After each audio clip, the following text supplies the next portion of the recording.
Welcome, everyone. I can see that the risers are very popular, which is great, but feel free to sit wherever you'd like today. This is nicely spread out, too, so that everybody can feel comfortable. I love it. I'd like to welcome everybody to the museum. My name is Josh Lambier. I'm the Artistic Director of Words, London's Literary and Creative Arts Festival. We are thrilled, and I can triple underline thrilled, to be able to come back together at the home location of the Words Festival here at Museum London. It's been 2 years virtually online, so this is our first time to come back and use this gorgeous space, and we are so thrilled for it. We're also thrilled to return to our mission, our primary mission of being a place-based festival that emphasizes engagement, working with artists and writers to create intimate and memorable experiences for all of you who are joining us. I'm so heartwarmed to see so many people gathering here today, this afternoon, in this brilliant space to engage with three fantastic London writers. I'd also like to welcome everybody who's joining us from home on the live stream. If there was a silver lining to our pandemic time, it was the opportunity to accelerate our digital capabilities so that we can now bring our programming home to audiences near and far. So you'll probably see the cameras at the back of the room. We are able to stream this live to people who are at home.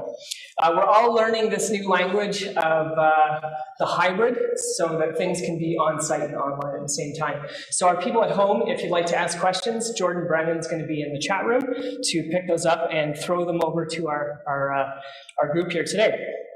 We're gathering today at the forks of Dashkan-Zibi, or Antler River, on the traditional territory of the Anishinaabeg, Haudenosaunee, Lenape, and Chinookan peoples. In the London area, we're governed by various treaties. There was the Treaty 6 London Township, the Treaty 7 Sombre Township, and Treaty 21 Longwoods.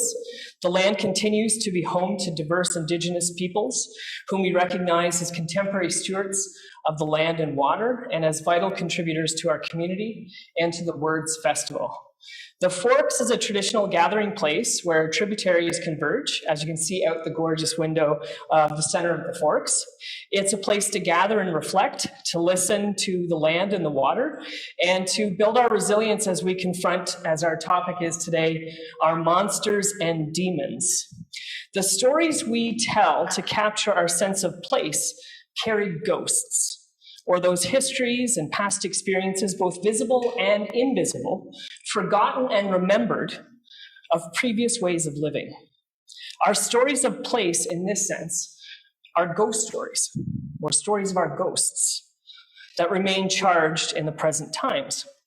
When we confront our ghosts, our monsters, our demons, our familiar sense of place, of home, can often become unfamiliar and unhomely.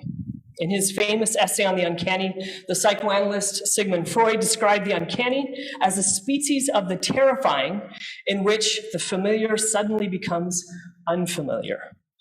Not because it introduces something that's altogether new or novel, but because it points back to something known of old in a non-intellectual way, something lost and then found, like a return of the repressed. Our stories of place, then, are often uncanny ghosts, filled with lost and found monsters and demons. It's my privilege to have the opportunity to host this afternoon's event with three London authors, Jason Dixon, Jenna Rose Sands, and Tom Cull, to explore how their work is haunted by stories and histories of place. I will say, too, that our feature artists have been holding their own conversation about this event over the past month in preparation. So as the moderator today, part of my job is to share space with these amazing folks, but it's also to get out of the way and let them share that conversation and do justice to that conversation that they've had with each other. I'd like to recognize the generous support of the Ontario Arts Council, the London Arts Council, and the Faculty of Arts and Humanities, support that allowed us to keep this festival free during the pandemic, which is something that we aspire to for the universal access to the arts during these really difficult times. And we really do thank those supports. And of course, my warm thanks to Museum London and the staff. We couldn't deliver the Words Festival without the museum. So thanks to the museum staff, and many of them around here. Okay, so I'd like to offer brief introductions for each of our guests before we dive in. Jason Dixon, down at the end, is the author of Clearance, Selected Journals of Dr. Michael Purdon, Parapsychologist, The Hunt, Glen Piano by Gladys Pridis, London 150 Cultural Moments with Vanessa Brown, Tom Bidner, Raw, written with Tom Baines. He recently released his new chapbook, The Demon Book, with Baseline Poetry Press. And I had a copy to hold up, but Jason's got it now, so maybe Jason will hold it up to show everybody. And I understand, and I spoke to Karen Schindler, that there is a new run. So some of you might know, there we go. There's a new run, so you can buy what was previously sold out of the chapbook. So that's something to note. He lives here in London with his partner, Vanessa Brown, and together they co-own Brown and Dixon Bookstore, as I'm sure everybody here knows because they visit frequently. Jenna Rose Sands, coming to the other end of our dais here, is a Cree Anishinaabe artist and writer who is the creator of Atrocities Against Indigenous Canadians for Dummies, a zine series. Oh, I've got a couple of them here. This is kind of what the zines look like. Also sold at Brown and Dixon, I should note. It's a zine series that translate what she describes as her emotional exhaustion over the current state of Indigenous affairs into informative zines that educate and question widespread prejudice regarding Indigenous people. Focusing on each zine on the experiences and stories of Indigenous people who have endured a multitude of atrocities committed by the Canadian government, Jenna Rose is able to pair words with dynamic mixed media for a result that is both powerful and visually engaging. As an ongoing series, Jenna Rose is trying to challenge language and ideas around Indigenous issues, one zine at a time, and I'm hoping that we'll hear a little bit more about that series today too. In the middle, Tom Call grew up in Huron County, Treaty 29 territory, and now resides in London, Ontario. He teaches creative writing at Western, and as everybody will know, was our beloved poet laureate from 2016 to 2018. His chapbook, What the Badger Said, was published in 2013. His first collection of poetry, Bad Animals, was published in 2018. And he has a new book of poetry in the works, and we may, if we're lucky, get to hear a little bit of that. It depends on, I guess, if we're good. Since 2012, Tom has been the director of Antler River Rally, a grassroots environmental group he co-founded with his partner, Miriam Love, who's here. I saw Miriam earlier. And their son, Emmett. So that's our group. Join me in welcoming our three London artists today. Welcome. So I thought I'd start us off with a question. I mentioned at the beginning that these three artists have had a conversation going since we conceived of doing this event. They've been having conversations amongst themselves. And one of the issues that has been at the center of these conversations is the question of monsters and how monsters relate to their work. In fact, Tom has been sending me email reports of some of these conversations, and the subject lines have been great in my inbox, like monsters or monster mash. So it's been a fun inbox to get these email subject lines. I thought we could start there by talking about monsters. How do you understand, and this is a question for all three of our artists, how do you understand the idea of monster, and how do monsters appear in your work, or perhaps in your lives? So who would like to start us off? Ding, ding, ding. Okay,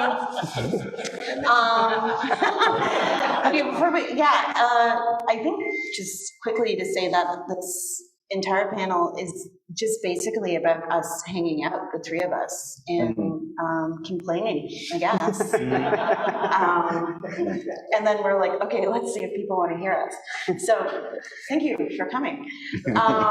When we were talking about monsters and demons, I think one thing that I brought up was, in order to understand monsters and demons present and in our lives, it was important to understand like how people historically have seen them. Like we have always seen monsters as like Frankenstein's monsters, the boogeyman, Swamp Thing, and in a more real sense, we've always had this idea of like stranger danger, that you know, the monsters in our community are people that we don't know. You know, that person over there, or these people on the streets, or people that are, you know, living rough or anything like that. That was sort of what I grew up with. You know, it was like, you know, if someone you don't know comes up to you, you run, you scream, you say no.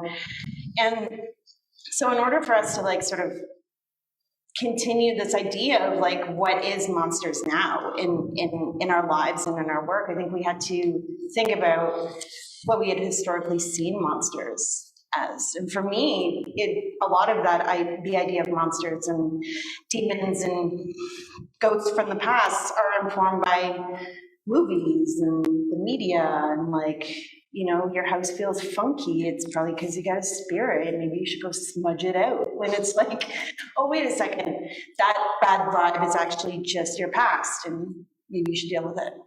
But that's how I sort of perceived it. It's definitely evolved now that I'm older. I don't think I'm gonna go in the Thames and find like Swamp Thing. I mean, I may grow like another limb because of how like polluted it is at times, but I don't think that something's gonna come out and drag me down. You spend a lot of time in the Thames, so Yeah, well, you want to go on this? Or shall No, I? the Thames monster, I think, is something you need to speak to. Yeah. Okay. Well, yeah, there are going to be a lot of monsters. So first of all, thanks to everyone for coming, and my fellow panelists and Josh for organizing this. This has really been nice to have a couple of friends to sit down and kind of think through an issue, think through this topic of monsters. And you know, I kind of come to it from academia. My dissertation was about 19th and 20th century, the history of 19th and 20th century freak shows in the American context. So it's bound up in the idea of monstrosity and what a monstrosity is. And so come at it from, you know, for a second, from an academic perspective, monsters from the Latin monstra, right, which means to warn or to tell or to show, right? So we find that in the word demonstrate. So monsters show us something, they tell us something, they warn us of something. We invent them to kind of tell us stories about, you know, ourselves. And so I kind of think of monsters as, you know, they're produced by othering. As soon as we put up a boundary or a wall, we make a monster. We don't put up walls because there are monsters. We build walls and we create monsters.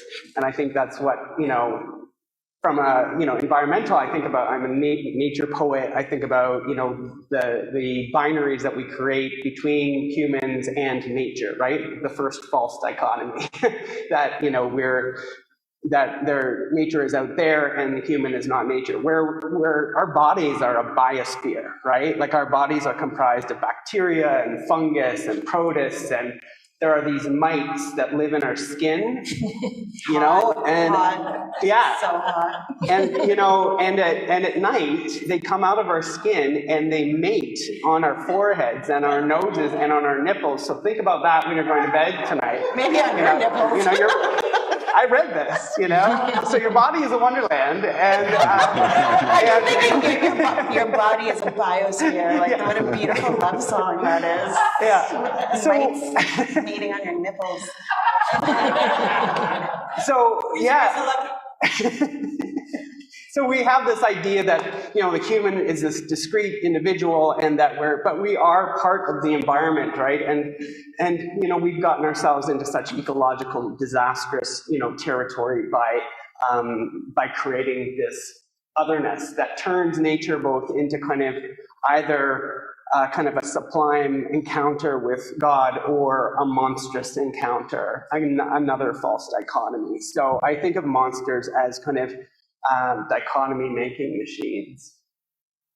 Yeah. So I think certainly my sense of monsters, I think that chimes and harmonizes with your sense, and your sense is monster as sort of a creation of something that we haven't dealt with, you know? Mm-hmm. So I think of, you know, authors like M.R. James. He's a classic ghost story author. He was an antiquarian and a Catholic. And in his stories, there's always some fumbling scholar in his, you know, cozy little library who, you know, unearths some ancient pagan whistle or something like that, or reads aloud some text from the days of yore that births a vengeful spirit that upends the, you know, foundations of civilization, of, you know, Western civilization. And certainly, you know, deep in his stories, there's this like extraordinary fear of the ancient past and the other. And he's like a very British ghost story writer. And I think unconsciously perhaps expressing that fear. But his stories are fascinating because they do articulate that fear very, very well, for better or for worse. But in his stories, there's this, sort of these like barbarians at the gates of the ordered world, ready to, storm the library if you read this passage the wrong way. And I think it's not hard to read that as just all the shit that he and his world hasn't dealt with and has tried to push to the side. Yeah, I think a key thing through it is that, they're all kind of imaginary. Like they're, these imaginary monsters. And I think sort of the crux of like what we've been talking, like at least the three of us in our own time, like,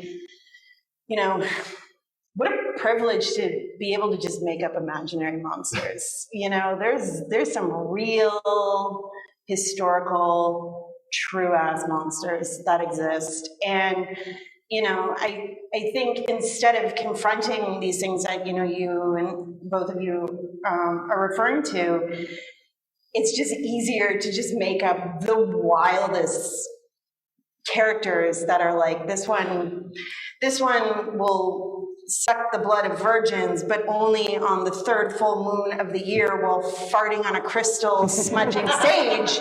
Like that seems more believable for people to get scared about than, your weird Uncle Randy. It's a fucking monster. And we don't want to deal with that because that's uncomfortable. So we'll just make up this like weird animal creature to make you scared of like walking near that person's house or something. Like this is like just the way that people create wild ideas in order to avoid actually navigating truth in their own stories, So, and I think like we sort of just came to that, and I think even the title, like we had a lot of drafts on the title of this talk. But it came afterwards, after we're like, what the hell are we going to talk about? Like, what are we annoyed by? Like, But to jump back to Josh's question, exactly this is that, I think we've all kind of defined our idea of monsters, but your second part was like, where do we see them in our daily lives? So you were just talking, Jenna Rose, about that. Do you want to jump in on that and we can kind of go from there? Why, thank you, friend. This is how we talk, actually. This is exactly how we talk 5 years in. Thank you. Would you like to go back to that? I think the biggest monster that I've seen, and I think we just said, I guess let's scale back a bit on, let's talk about London. We're sitting here at the forts, it's beautiful, we're all feeling so like sweet and harmonious, and the world's on fucking fire. After yesterday, I spent most of my day in tears and in rage. And we sit here, and Canadians in London has a real good heart, steeped in this, a feeling of feeling smug. We look at our neighbors and we are smug, like, oh, that can't happen here. How horrible, how terrible. The monster here in London, and that has been for ages, is inaction and smugness. One scene series I would love to do, we were talking about a podcast, is about London's motto, let's not and say we did. Like that's such a London motto. Let's not and say we did. We have a dire opioid crisis. We have massive homelessness crisis. We have some shitty police brutality. We have a lack of funding. The amount of the housing wait list, if you are like being assaulted and you're homeless, it's like 10 years. If you're experiencing domestic violence, we'll fast track that. Now you gotta wait 8 years.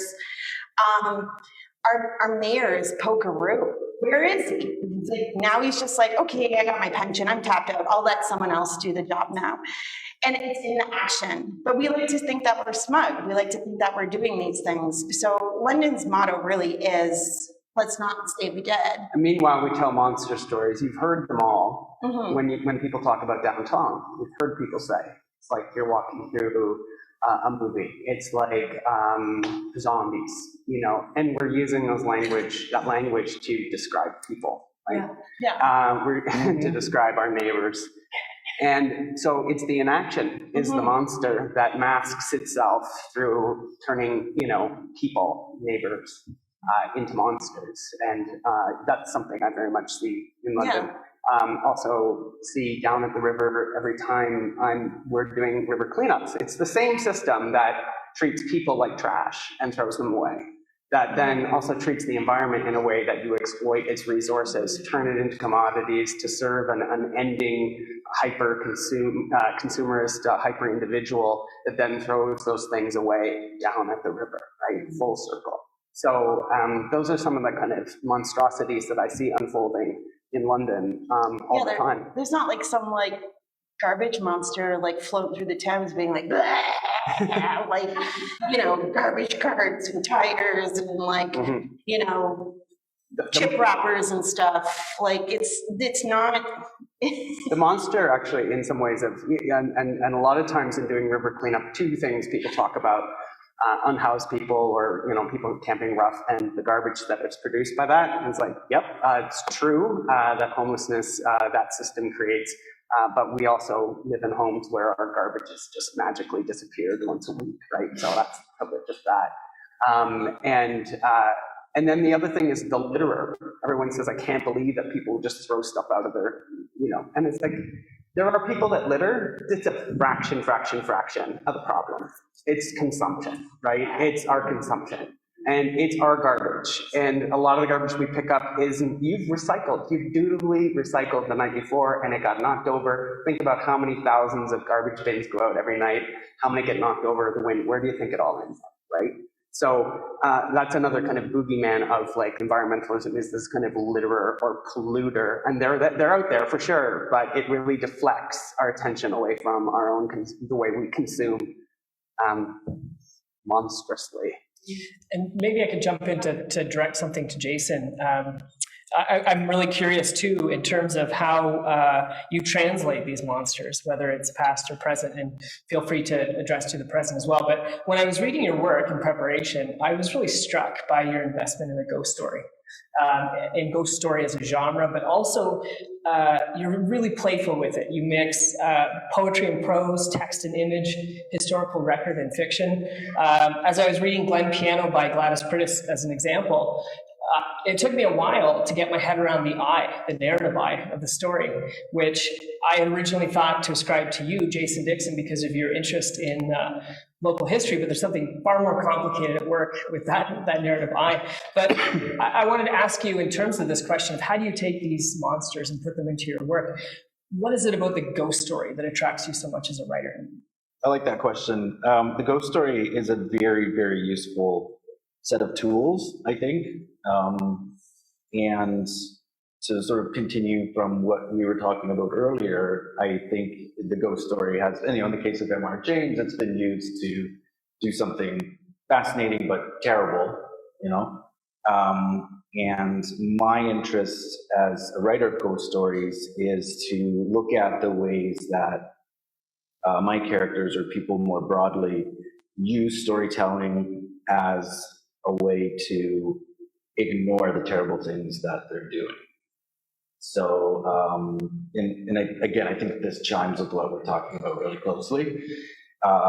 So in a ghost story, you have, murder and past guilt and, blood and guts and all those wonderful things that you can play around with. But you can also, now writing ghost stories, really start to examine how those stories are built and how you can take them apart and how you can take a character and bring them into the story with all their presumptions of safety and then slowly kind of pull the rug out from under them, not just in their lives as lived in the story, but in the way that they build their sense of self and their sense of safety through storytelling as a genre, the ghost story as a genre.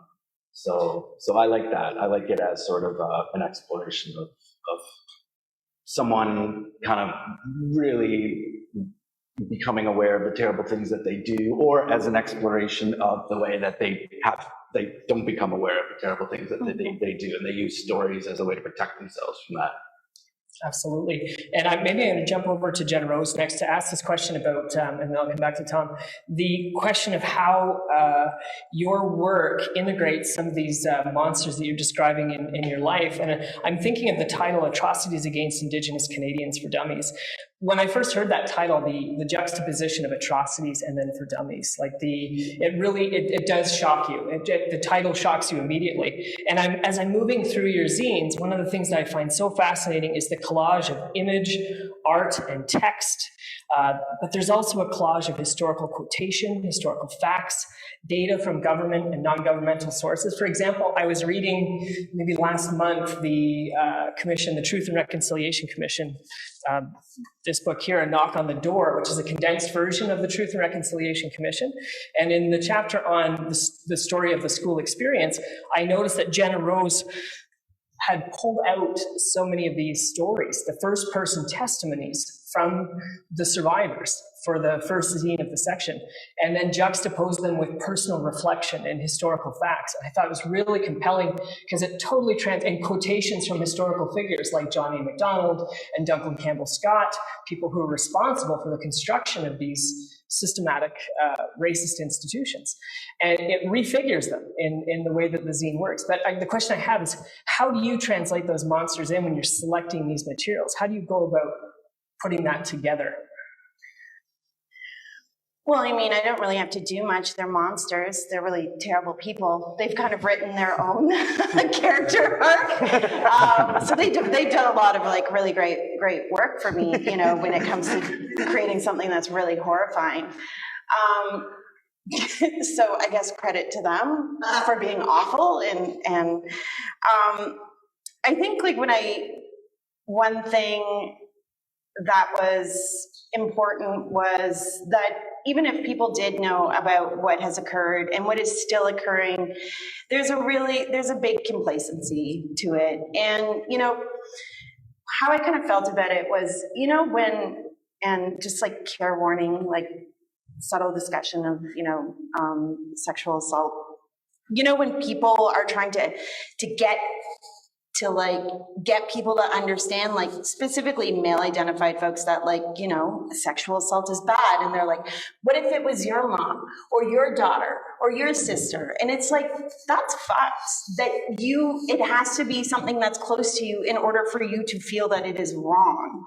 And that's kind of how I felt about it. It's like, I have to make this so potent and so horrifying that you can imagine this being your children or your grandchildren for you to care enough to not even just do anything about it, but actually to learn about it. Like the things that I'm writing in these zines, they're not new. I'm not reinventing the wheel. I'm just parsing it down because people are inherently lazy and they don't want to learn about things if it's uncomfortable. We don't like being uncomfortable. It feels uncomfortable. So maybe I'll just put it off to the side because then I'll feel a little more comfortable. And I'll only feel a little uncomfortable when people ask me about it. And then I'm like, I don't know what you're talking about. So I wanted to make it so it was quick, it was easy, it was a punch, and it was visually dynamic enough that you were like, wow, this is fact, I'm gonna keep looking at it. So there was a lot of like hard words paired with imageries of children, and a lot of the things that I took imagery from was really like weird racist craft books from like the 60s and 70s, where it's like, what to do on a rainy day? Let's pretend you're an Indian. And like, so the back of the second one is like a kid that's like going like this in a little paper, whatever. And so pairing those together, because I wanted there to be a level of discomfort. Like I wanted that, like feel uncomfortable, lean into it. It's the only way that we're going to grow. But by ways of monsters, like demons, I didn't have to do much work. I just had to be like, look, this is this person, and they are inherently terrible. And a lot of the systems that we now have around us are based off of that. Academia is still incredibly colonial. You know, as much as they want to, like, we're going to decolonize and land back, and we're going to hire more brown people, and blah, blah, blah. It all functions in the way that is not acknowledging how the various Black, Indigenous, people of color have always lived. We don't meet at a boardroom. Like when I have to talk with friends, I don't meet at a board table. Like, did we meet at a board table? No, we met outside and we hashed out this idea, but everything is done in this way. And so people aren't saying that we still do everything the way that it's always been done. And how do you change it if you just keep doing the same thing? There are people out there so close to us that like they think these like founding fathers are like, you know, the bee's knees. I don't know. They think it's great, and it's like, oh, gross, man. You know, we name our children after problematic people. Like, you know, stop doing that. Don't do that. The monstrous is in action. I want to come back to that too, because I think it's very powerful. I want to bring Tom into this conversation too, in terms of how you're translating monsters and monstrosity into your poetry. And you've begun to discuss that in your opening remarks. There's something of an ecopoetics of invasive species in your work, which is really fascinating, which seems to call for a challenge to conventional modes of what we might call nature writing, or that pristine notion of nature. In conversation with David Hubert, you've described your style, or a collective style of writing of other poets that you work with, as dirty nature writing, which is quite a nice term. Super dirty. I couldn't help but ask Naked nature about writing. dirty nature writing. It has all sorts of nice overtones here. How do you translate monsters into poetry, and would this translation be an example of dirty nature writing? Yeah, I mean, dirty nature. Yeah, well, that was kind of like, actually Miriam came up with that title, because we had this group of poets that we would meet with and you know, share our poems and workshop, and you call us like the Dirty Nature Boys or something like that. And so, you know, we came up with this notion of dirty nature, and what it's trying to do is, it's playful, but it's trying to disturb that kind of, that binary that I talked about at the beginning of pristine nature, right? Pristine nature and that whole idea of, you know, nature as a terra nullius, as, you know, free and open space, is a colonial construct, right? It was very much used as part of the atrocities of colonialism, the logic of like, I can just go out into this. And, you know, Duncan Campbell Scott, an architect of the residential schools, is a poet. And so we have to, you know, I teach nature writing, and I try to kind of talk to students about and challenge what is a kind of pervasive idea of nature in this pristine way that is untouched and it's wonderful. You go out there and it's like a, you know, it's kind of like a spiritual, you know, spa day. The land that we walk onto is, you know, has histories, you know, and it has history that precedes us, right? And so, yeah, so kind of that's one of the complications that we're trying to bring out by that notion of dirty nature. And then again, talking again about the body, right, and how we set ourselves above or separate from nature, which is in so many ways the reason why we're in this mess. And it is this kind of separation that allows us to do all these atrocious and monstrous things.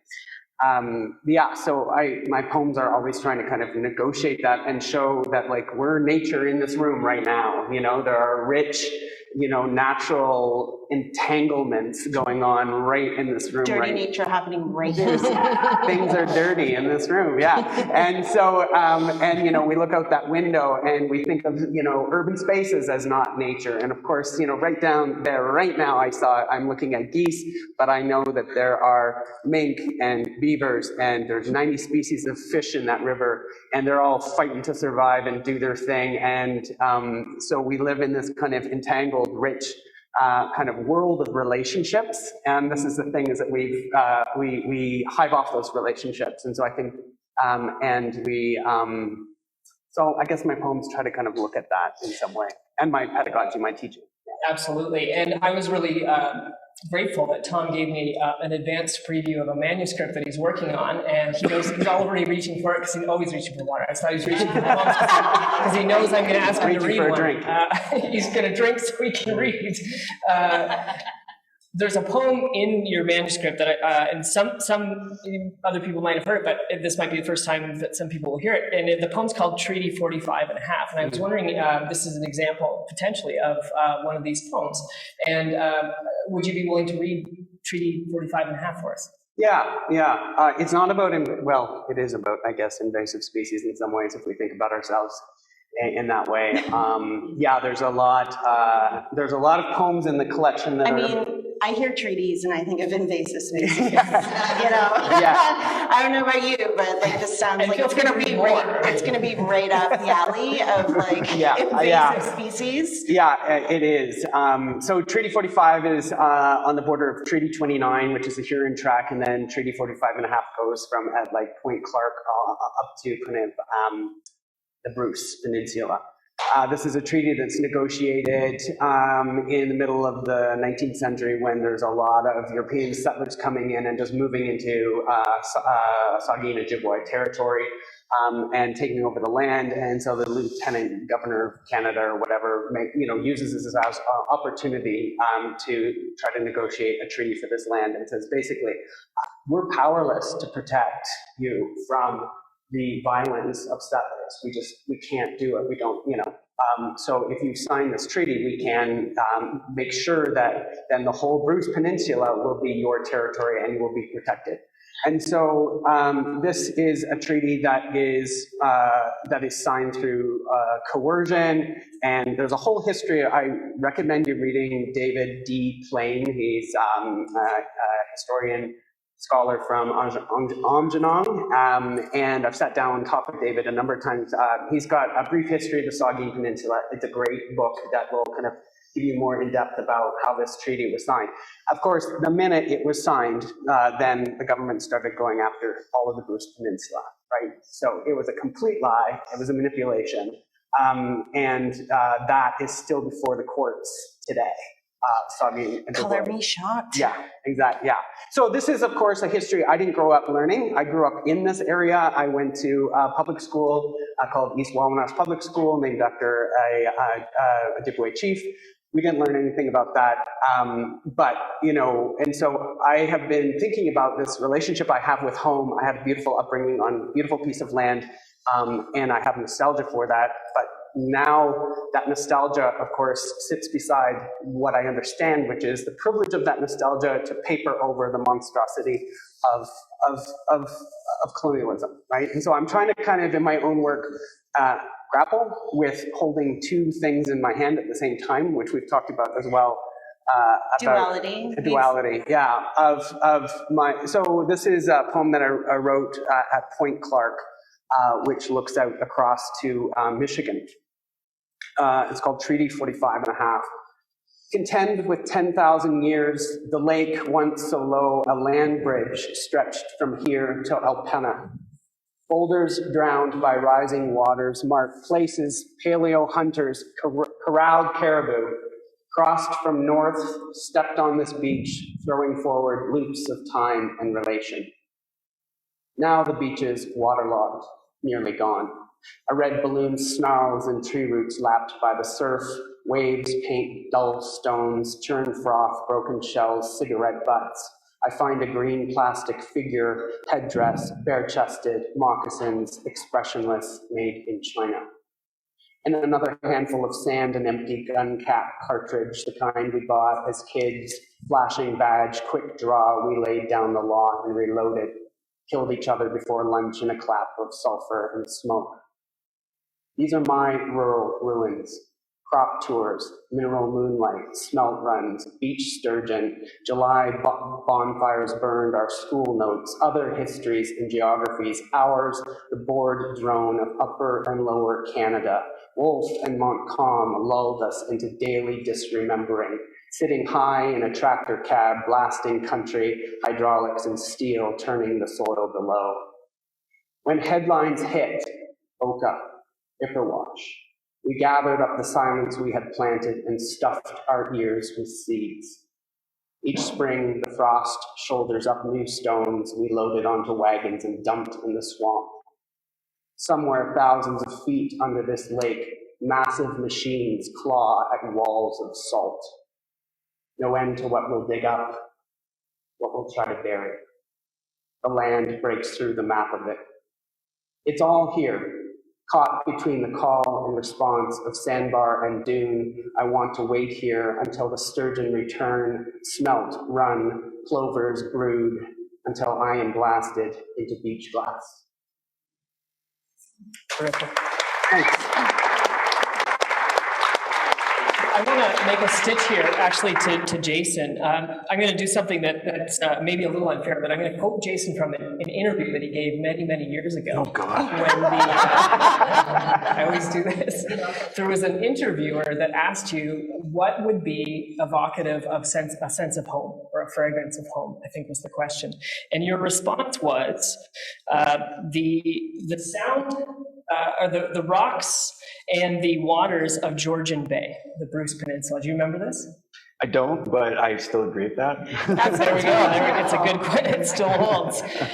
So that experience of the Bruce Peninsula is an experience of home. And it really struck me when I read that, and I read Tom's poem, and I started putting the Bruce Peninsula together between the two of you. Your remark also made me think of Tom's poem, Huron County, which concludes with the line, "Trespassing is coming home." That notion that, a line that reminds us that notions of home in Canada are haunted with colonial histories. And I wonder if you could talk a bit about how you wrestle with these kinds of ghosts in your own ghostwriting. How do you think through those colonial ghosts? So my next book, which is coming out spring 2023, I have to plug it. Most of it takes place on the Bruce Peninsula, which is interesting that you bring it up. Wow. I absolutely adore the Bruce Peninsula. It's sort of the oldest, it has some of the oldest rocks on Earth, some of the oldest fossils on Earth, deep time. It's just gorgeous. It feels like another planet when you go up there.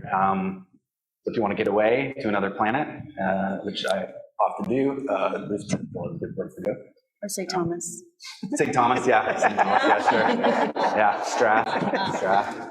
Depends on what you want. The book is about a guy who is an amateur cryptozoologist. So he goes out in the woods at night searching for things like the Great Canadian Spider Bat and things like that, which is a real, reported to be a real thing that haunts empty Ontario barns. And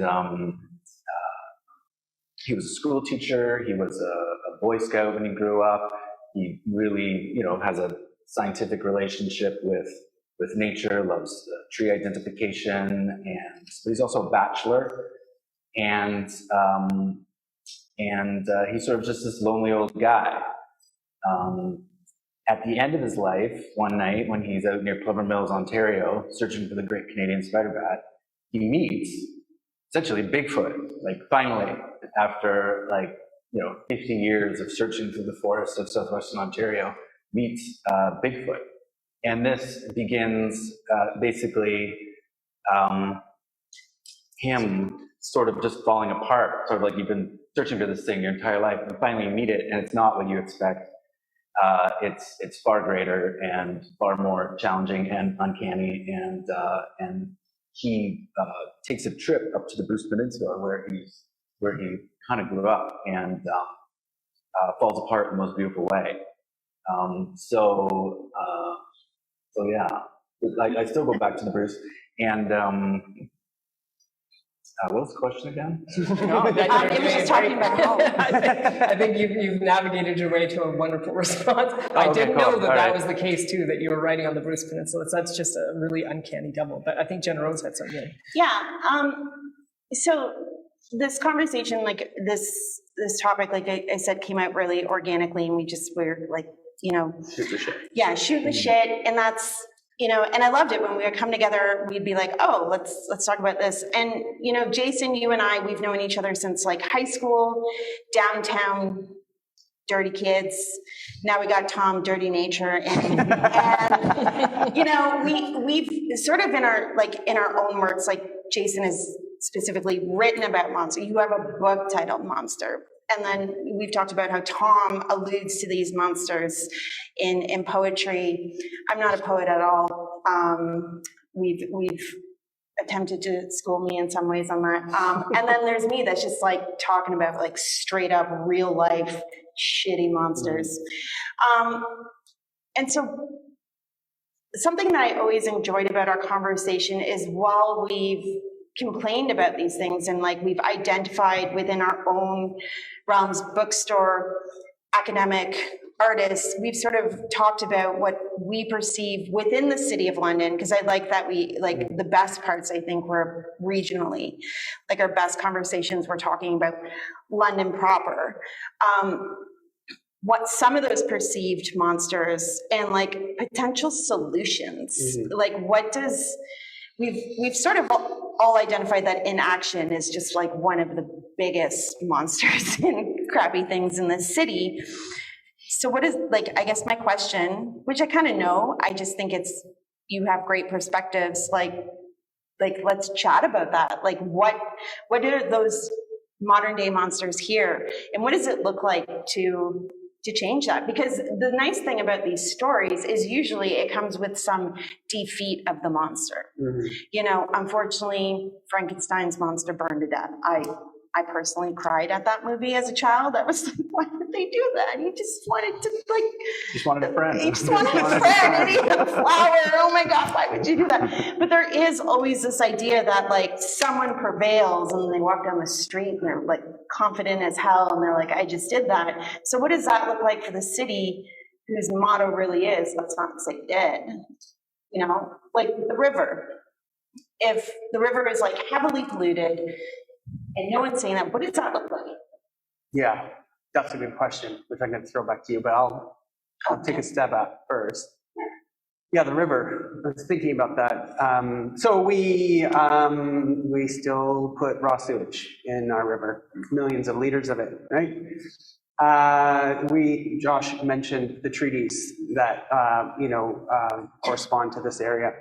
Those treaties, that's breaking of those treaties, right? Because those treaties guarantee the signatories access to the water, and for it to be clear, and a responsibility on the part of the crown to keep it clean. So that's a broken treaty right there. So we talk about these treaties, we talk about them in land acknowledgements, which I hate them. You hate them? Yeah, we mention these treaties, but we don't talk about in land acknowledgements about how every day is the breaking of them, which I think is. And putting raw sewage in it, like people would scream if they saw someone dropping a deuce in the river right now. But like we do that on the day to day, every day, but that's fine. But like imagine the pearl clutching of like, I don't know, in my neighborhood, like, someone's taking a pearl. Like that, but we do that, that's fine, right? Like. And it's connected to climate change, right? Because of the storms that we're getting. This will increase that. The city is trying to clean that up, but you know, so, you know, I guess I'm going to say politics, right? As one avenue to start doing this. I mean, I ran for federally in 2019 because I was just, you know, as a dad and a community member and an environmentalist, I just couldn't believe the inaction. I couldn't believe that we were okay to just keep on consuming and living on this land in this way. So I believed in politics. I still do. It's easy to be disillusioned by politics very quickly, but that can also be an excuse not to just put your head down and start doing it, so that when people knock on your door, you have the questions ready for them. Like, what are you doing on the question of the river and the climate action plan in this city? This climate action plan is going to be the next thing this council is really going to have to, and we're going to be voting for a new council, you know, in October, right? And so those are the things my mind starts going to. But like, you should talk about what you do in the city. And safe space and what that is, and how that question works with the work that you do. Oh, yeah. So I'm the director of Safe Space London. So we are a center that supports women, non-binary folks who are sex workers, also at the street level, and folks that are in crisis. During COVID, we not only did not close, but the hours increased, and we served also male-identified folks. There was nowhere to go. We fought with the city to get a porta potty because apparently going to the bathroom is not a dignity that is afforded to folks that have nothing.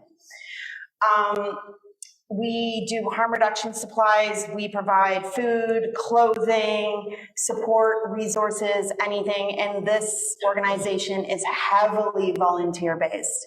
These are young folk, mainly, that are coming in with a passion to help. And it is rough. It is tough.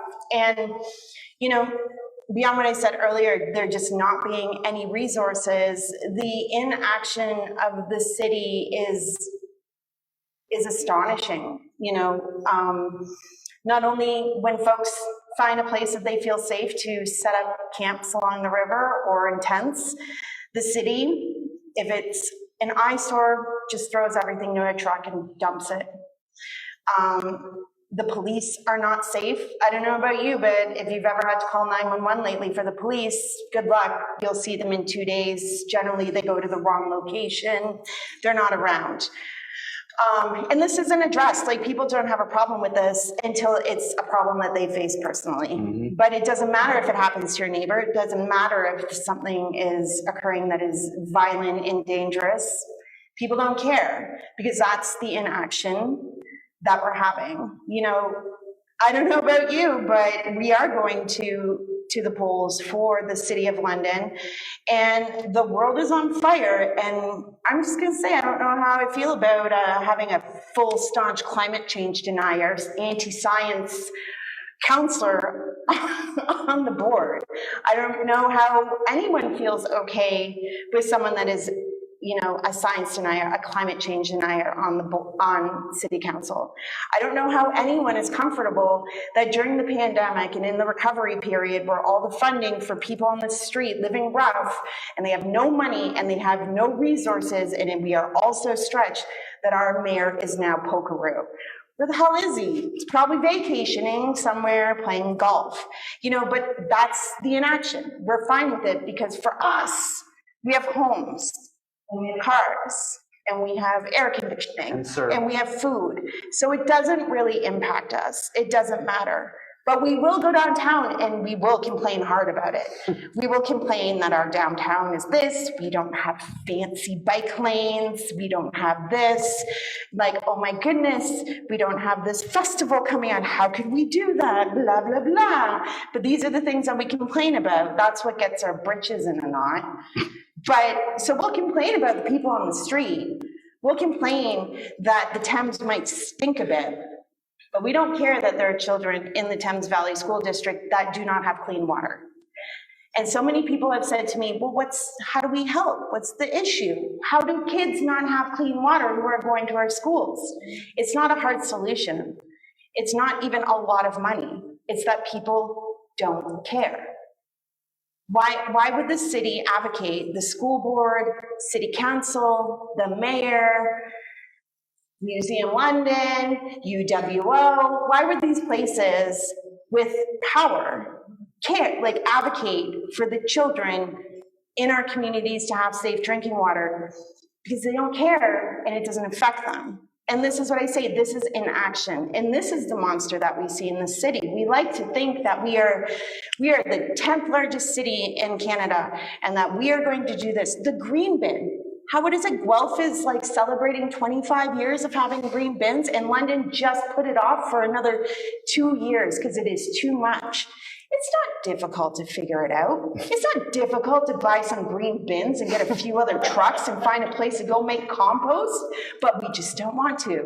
Let's not say we did. You know, it's not difficult to support these places. It's not difficult if we don't allow a developer to just buy up the entire city and do nothing with it. How long have these buildings sat empty? Our downtown is dying because our city council and our mayor doesn't do anything. We just complain about it, but we don't vote people in that will do it. So the monster is inaction, and the solution is action. The solution is saying that this is wrong, that this isn't good, that this is what we want. But people don't like that, because I'm sure there's a couple people in here that are like, ooh, this feels uncomfortable. She's like getting mad at me. Well, lean into it, because that's how you're gonna change, right? That's how we get movement. You know, we saw a devastating thing that happened in the States yesterday. It was devastating, and it's gonna have massive, it's gonna have massive repercussions for so many people and for us. And it is right here. It is here in our city. We are surrounded by blue out of the city. And so the first step of that is when your weird ass uncle or cousin or whatever says something that is racist, that is against people's choice, you say, hey, that's fucked. That's wrong. And you don't just say, oh, that's crazy, Uncle Randy. Oh, I'm just gonna sip my drink and walk away. No, you say that's wrong, because that's action. And that's, yeah, we have to start somewhere. And that's what the city has. That's our big demon, that we want to play with the big boys and the big girls, but we can't. But we're just gonna not and say we did. Like, you know, oh yeah, we're great. We're so progressive. We're so this, we're so that, you know, but we're not. And we're paying a massive price, literally. How much is that Adelaide underpass costing us now? We should have done it years ago when they told us to. Now we're paying like 20 million more. But we don't have money to feed anybody, just so you know. But, you know, it's now. But London's like, people are uncomfortable. That's why October matters. Yeah, October does matter. It always matters. And it's Halloween. It's great. Let's all dress up as crappy city politicians and scare the lights out of each other. Like, ah! Look at that perm. Anyways, Jason, to that question, you're a downtown business. Yeah. Like, that in itself is its own beast and monster. And the Center for Arts in the city. I get, You know, like, that's the other thing, is that you and Vanessa are building not just a business, but a community. A hub. A hub, and I think that's really important and something that I think a lot of people in this room really value, as we do. Thanks. Thank you. I appreciate that. I do get cheesed off at people when I hear people complain about downtown. To use Jenna's phrase, I just think that's just BS pearl clutching. Downtown is a neighborhood. It's a functioning neighborhood with people living in it. We have people coming around our store bringing their dogs. We have students who are away from home, meeting friends. We have folks who have moved into the condos looking for something to do. Like, I just moved to this town, what the F do I do on Friday afternoon?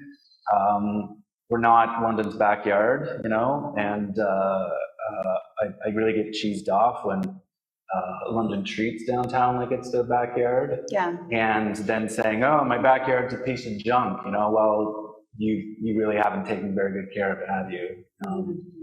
So yeah, Vanessa and I are there every day, and we love the neighborhood, and I really do believe in the shop. I believe in spaces where people can come. I believe in access to information. I think we've been sold a bill of goods. Only 10% of the world's information is available online. You've been lied to. Information is not free. It is heavily curated. It is heavily politicized. Everything you get for free on the internet is basically worth nothing, as far as I'm concerned. So yeah, it's a joke, and we get books every week that we try to research, antiquarian books, used books. I can't find anything about these books online for free without paying like $3,000 to like for like a paywall to find something out. And you pay that money because people are like research that stuff for a living. They need to get paid for it. But for just a regular person trying to learn about this weird occult writer or this, you know, old environmental writer from, you know, Canadian history, but I use bookstores where you can get that information for like $5. So I really do believe that. I also believe very strongly, talking to continue what Jenna was saying, in having a place where people with different opinions can come and be confronted about their bullshit, whatever background they might be. I like having a place where my weird conservative uncle can come in and have his, you know, torn a new asshole by Jenna, I think those places My side exist. hustle. They're disappearing as we're all funneled into little pockets, and that's a mass project too. Those places where people who disagree with one another can just exist and not feel like they've been destroyed by hearing someone else's point of view, are disappearing as well, and the bookshop functions that way too. More than half of our customers are under the age of 30, which I think is great, because it's mainly a young person's store, and they know what's cool and they know what's smart. So it's important to have places like that in London too, because Scully office is gone, and Yeah, the Brunswick Hotel is gone, and so is the Wick, yeah, like. places like that are disappearing too. So. Right, and I'm mindful we have an audience here too, although I do want to note to Embassy Cultural House and the work that they're doing to bring back some of those ideas of the downtown. And I want to nod to them because they were the first to publish the poem that I just read with the Stop Extinction, Restore the Earth exhibit, online exhibit. So look up Embassy Cultural House if you haven't even heard of it. You are in for a wonderful day of just Googling around and seeing great stuff. And make a really mean coffee too, so we get to sit down. You're all our people. Yeah, you're our people, and we're your people. While everybody's thinking of questions, can I impose on Tom to read us another poem while people are thinking of questions to bring to our panelists? One more. Yeah, that's Sure. good. Yeah. And do you need anything? Yeah, you know what? I would like to read, a poem called Gizzard Shad. Last year, or was it 2 years ago, my pandemic temporality is just messed. But do you remember when the fish all gathered down here? There was a big school of fish. They're called gizzard shad. They're a herring. They're in the Thames at the northernmost extent of their range. But because of we've had warmer winters, so they're moving more up into this. But then we had a colder snap. So they basically they shoal in thousands sometimes. But this is also a story about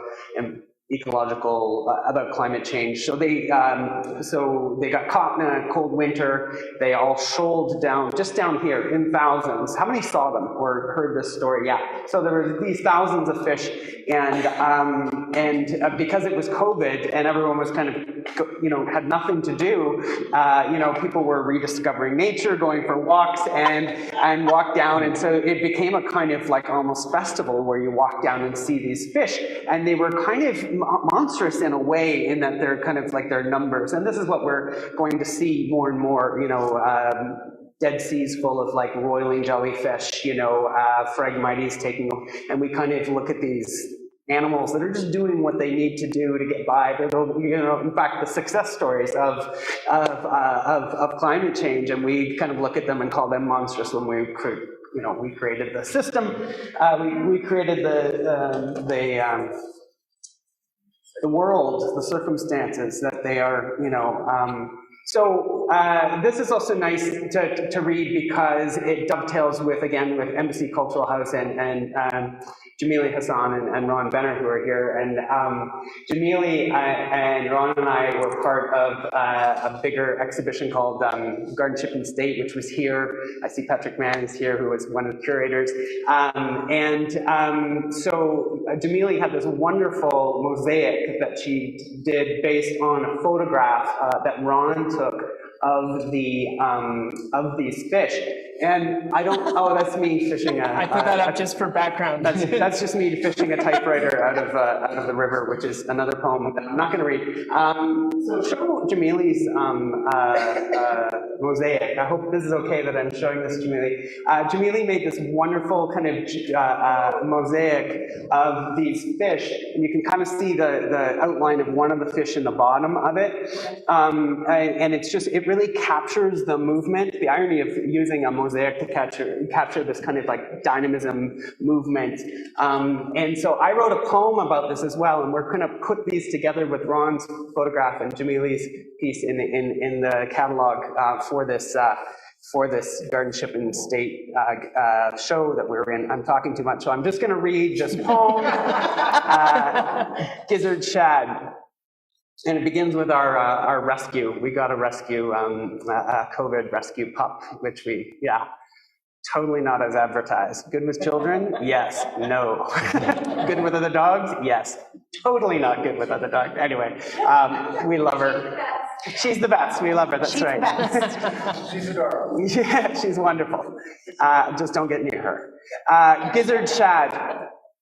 Our unruly rescue out front lunging at other dogs, pizza crusts. We follow the river path to the estuary where the fish have shoaled in thousands, their slick coats churning the water in patterned royal, intermittent flashes of silver bellies flip sideways.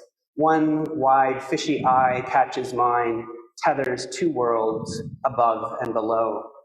Three boys smash the water with sticks. A parent in our party, braver than me, says, "Don't do that, please. The fish do not like it." Dead bodies stiff the banks.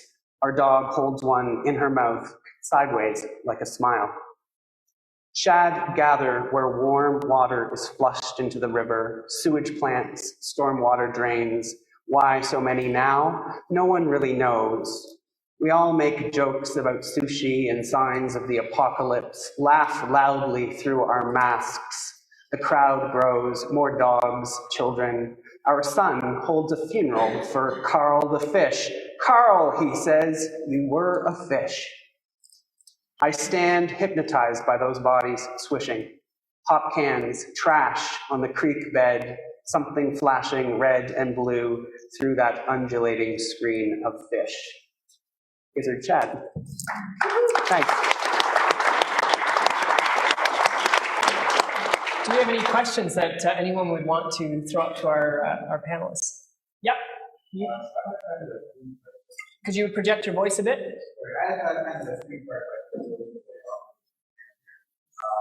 One is, where do you think, where do you think the use of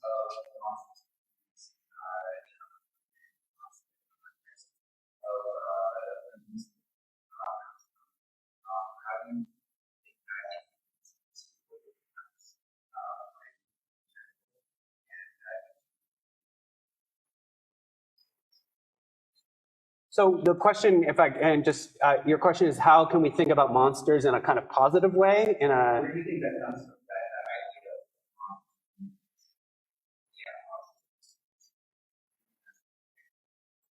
of positive or useful or protagonists? Jason Dixon. I was like, I hope Jason takes that one first. Where does it come from? I'm not sure, honestly. I just find it's very practical. And where it comes from for me, it works. It works wonderfully. So you have, like a neurotic character, or, an uncomfortable situation, and you just drop Bigfoot into it, and then all hell breaks loose. And it's just it's very useful to explore all sorts of things. But where it comes from historically, I'm not sure. I couldn't answer that. I think different cultures have used monsters in different ways, and so there isn't one kind of like one monster. I think of, again, going back to my dissertation and work on thinking about what a spectacle of a freakish body would look like. The Greeks would put out babies that were born not normal, or how we would say deformed, and think of that as like a monstrous body that was a condemnation by the gods, and a kind of warning that they're pissed off because someone has done something incorrectly, right? So taking this kind of quite by chance thing, it gives coherence to it gives coherence and meaning in a situation that you can't understand. Why would a child be born in this way? And so you give it a narrative of monstrosity, and it makes sense to you, and you can carry on with your world. You can do things. You can do things to protect yourself against it.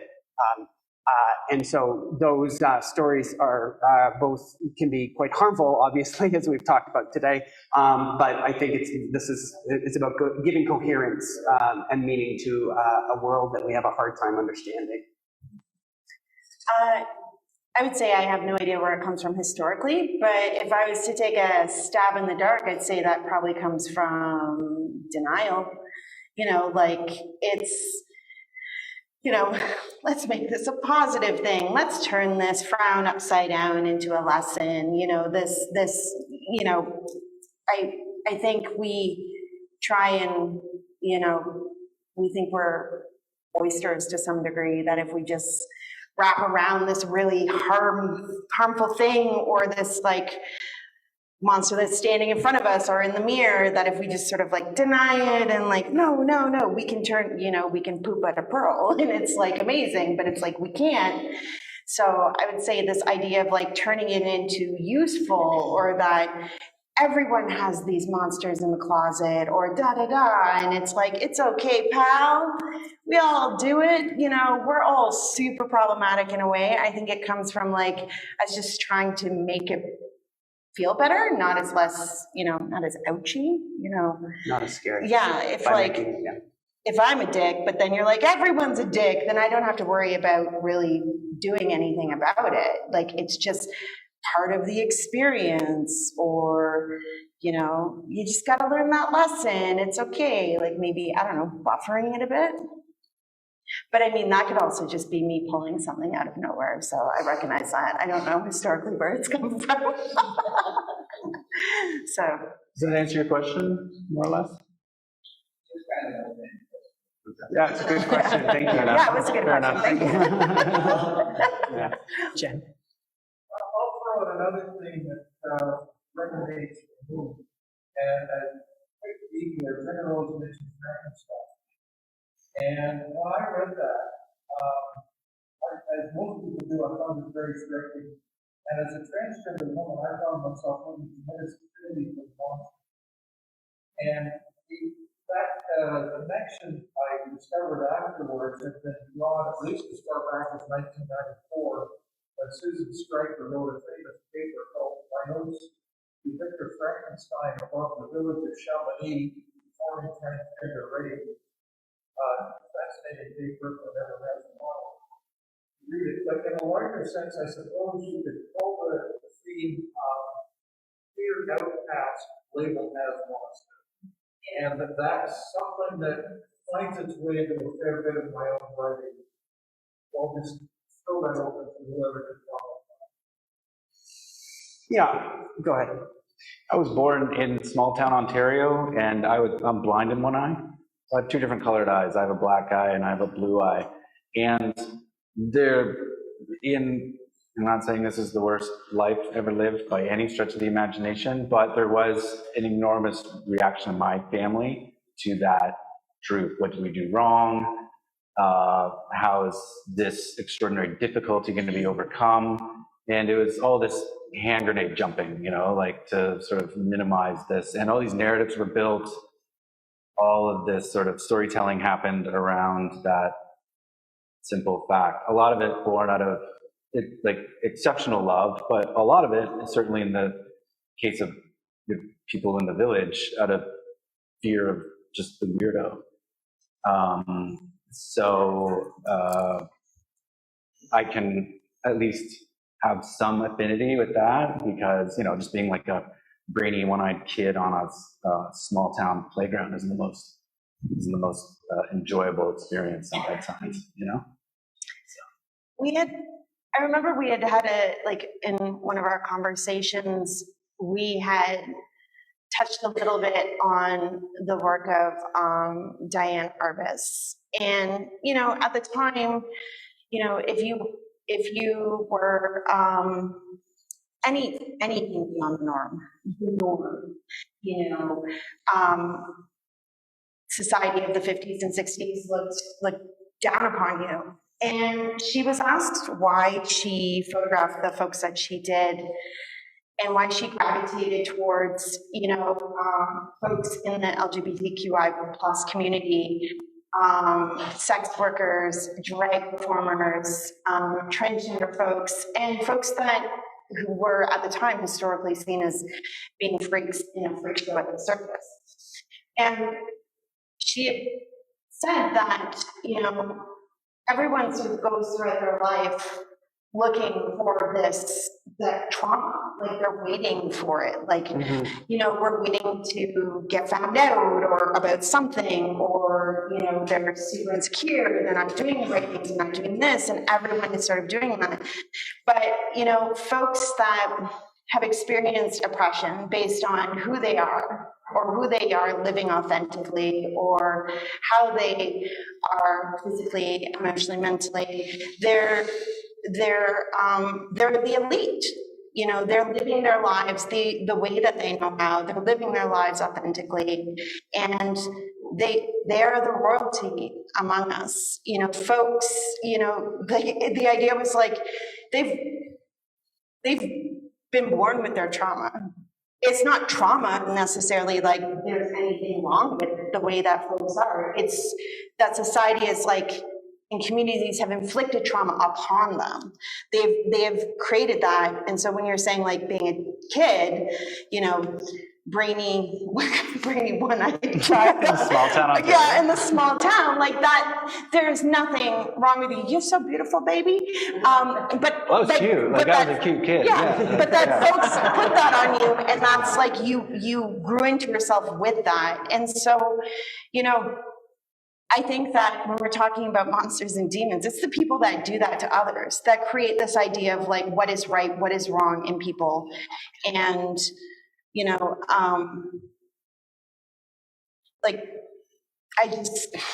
I think that essentially that trauma is not, those words and those actions of people are not yours to hold, and they're not yours to hold. And but people don't like me, it's not mine to hold. It's not my business what people think of me. But, so. What is that Arbus quote? A picture is a secret of a secret. The more it tells you, the more it's. Someone remember it? A photograph is a secret of a secret. The more it tells you, the more it hides. Something. She was like the original Inception movie. Deeper and deeper and deeper, Yeah. and then you don't know what's up and down. Yeah, there's immense power in monstrosity, right? There's immense power, and I think that's what she was kind of talking about in like I photograph people who know who they are and whose power is manifest in those photographs. Monsters are always at the pole, create dichotomies of like it's otherness, right? There's intense attraction to the other, and then there's repulsion, right? And that's where monsters live, in that space between whether they're scaring us or whether we're completely identifying with them because we're the outsider.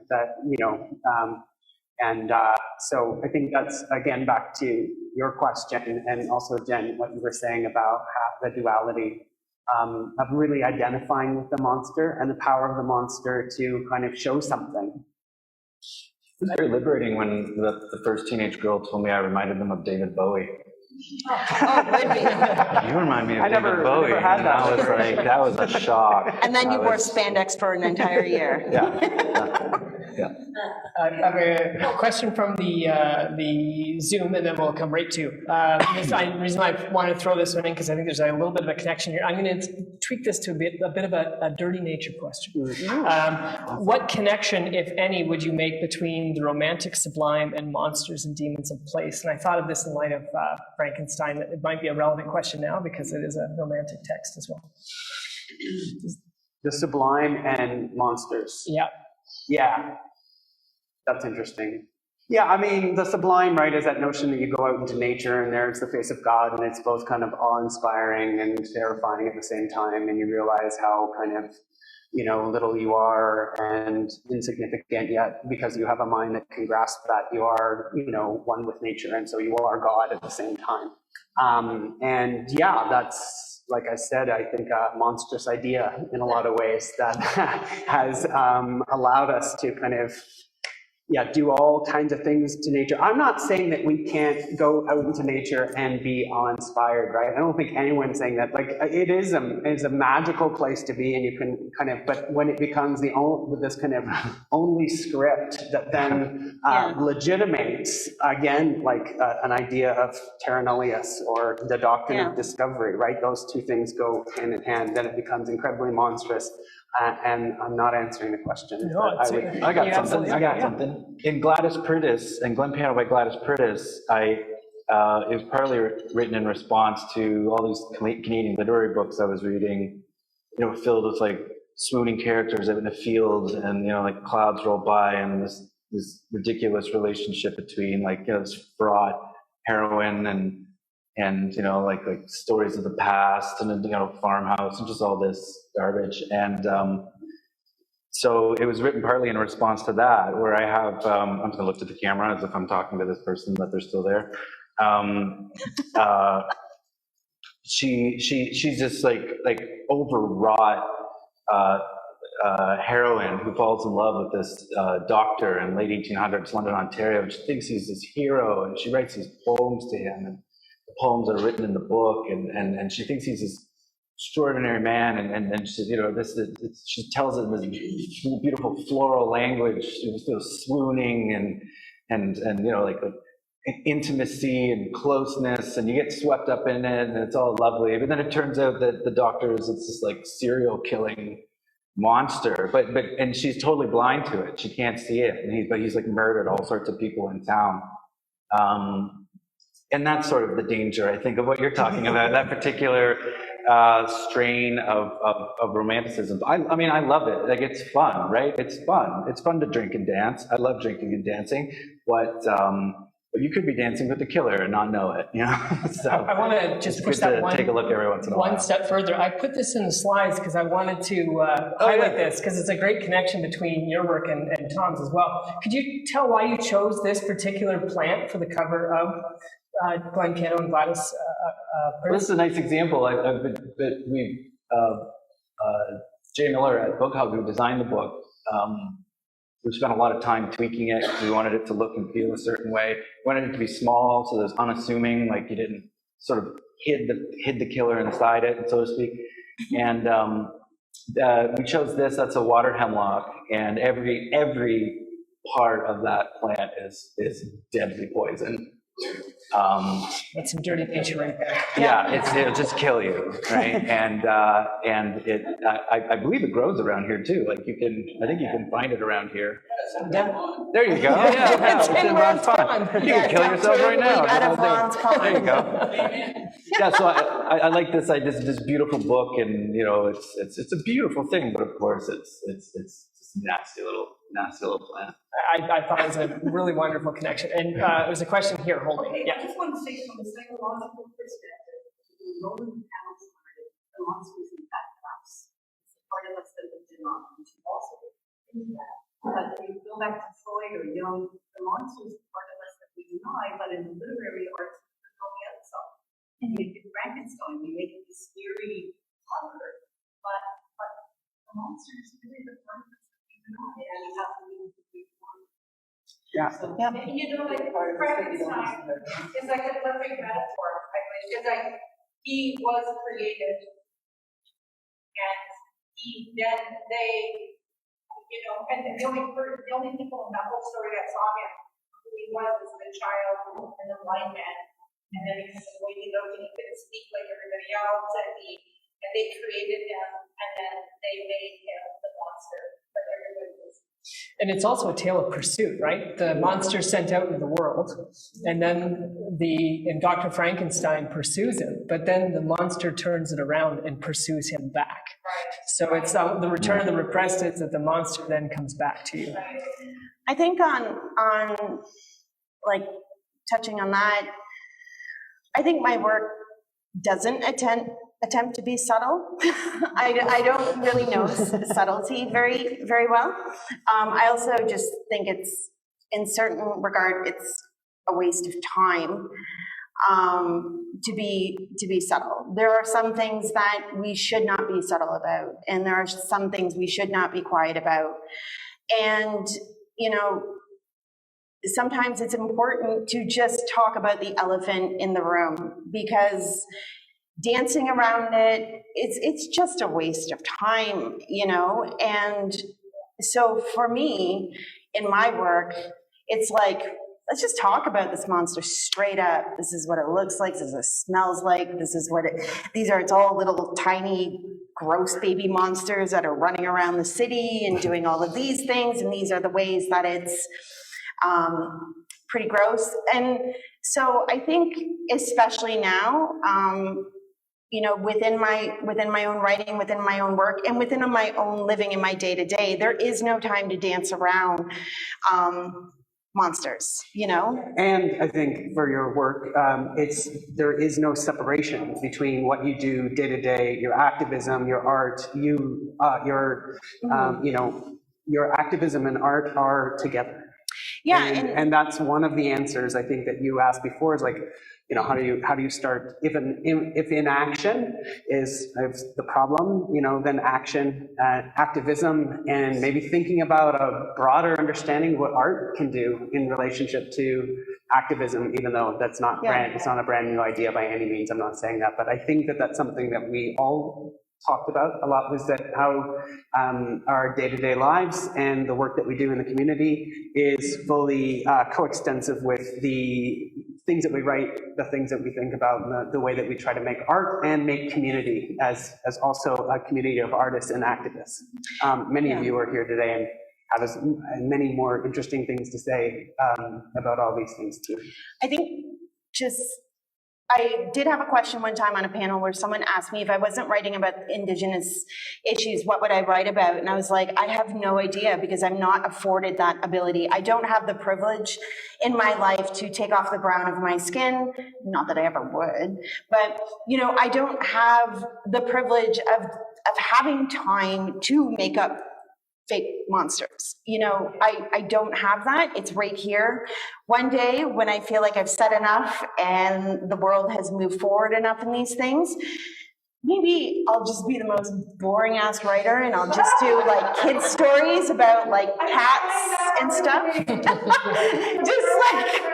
just like write about cats and rainbows and things that are just real feel good, but I have no idea what that looks like, because like we're not there, and I don't foresee myself being there anytime soon, but thus is life. Yeah, we're getting close to, we're at 3:30, which is about the time that we'd set for this event, which is actually, your words, both of your words are just a remarkable place to kind of draw. But I also just want to allow you all, if you wanted to, for any kind of final thoughts about this conversation that you've been having and all the excellent questions and engagements that we've had about this particular question. Hope for people who support mental health services in Ontario. Yep. Great. I want to draw everybody's attention, if you're a poet, there's an event next week on Wednesday. This is the Antler River Poetry Open Mic. It's taking place at the TAP Center for Creativity down the road. So if you are a poet and you'd like to read your poetry, there is an opportunity to do so with a community of poets, and there'll be some readings from the award winners for Antler River's poetry contest this year, as well as the student writer in residence, Matthew Dawkins. I would like to thank everybody here who joined us. I would like to thank you for your engagement. I can see everybody just kind of following the thoughts and the comments from our panelists. I'm so grateful to all three of you, Jenna Rose, Tom, and Jason, for being with us and being so candid and so intimate and so personal with your thoughts about your work and about how these questions impact you. Thanks to everybody at home who is joining us on the Zoom. I really thank them. We're so glad to be back in person. And thank you so much, Museum London, for letting us be in your space. Thank you.